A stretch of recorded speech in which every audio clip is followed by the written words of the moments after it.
Welcome back, ladies and gentlemen. In this video, we're going to talk about the scientific process.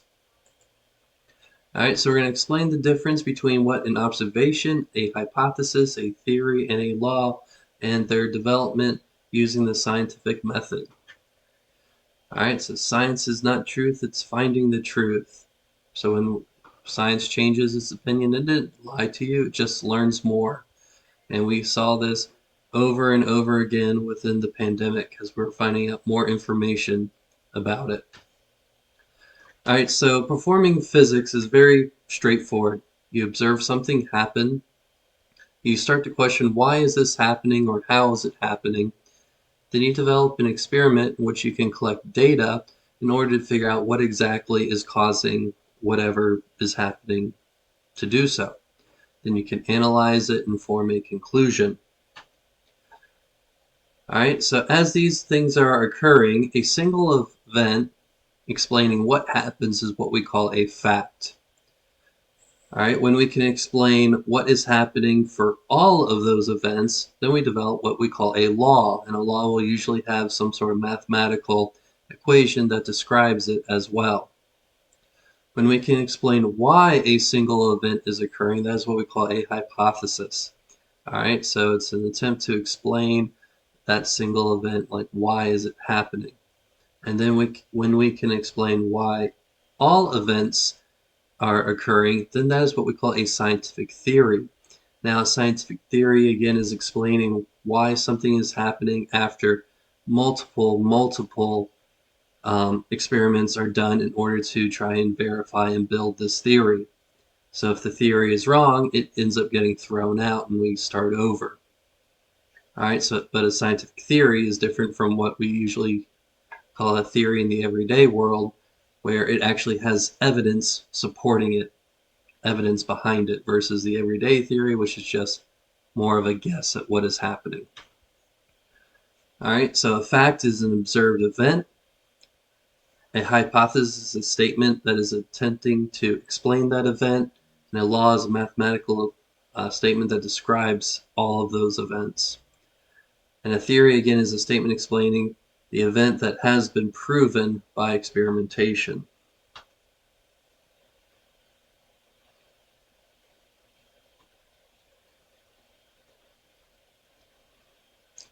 Alright, so scientific method in the real world, and usually it doesn't always work out. Alright, so one of the ways that we've kind of developed theories over the course of time, again, is making observations. So how does the Earth move around the sun?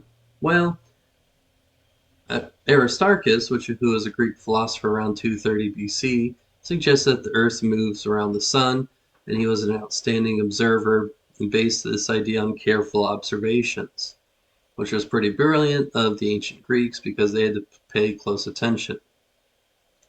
Now, without direct proof that the Earth moves, Aristotle developed the Earth-centered universe, which was the dominant model for centuries.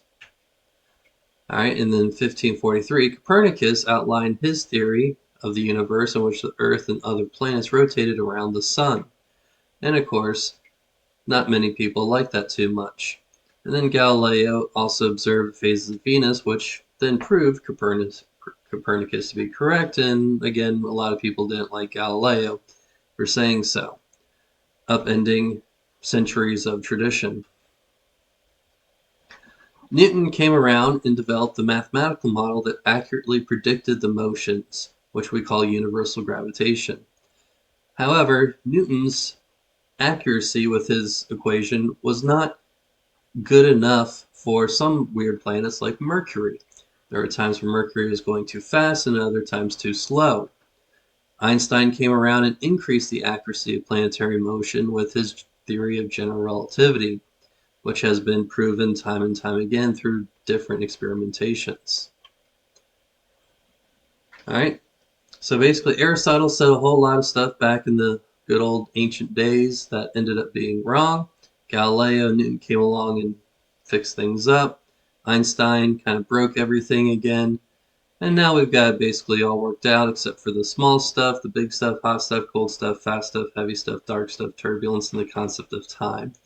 Which, I mean, kind of reading that out, Sounds like we don't really know anything at all, but I mean, hey, we're only human.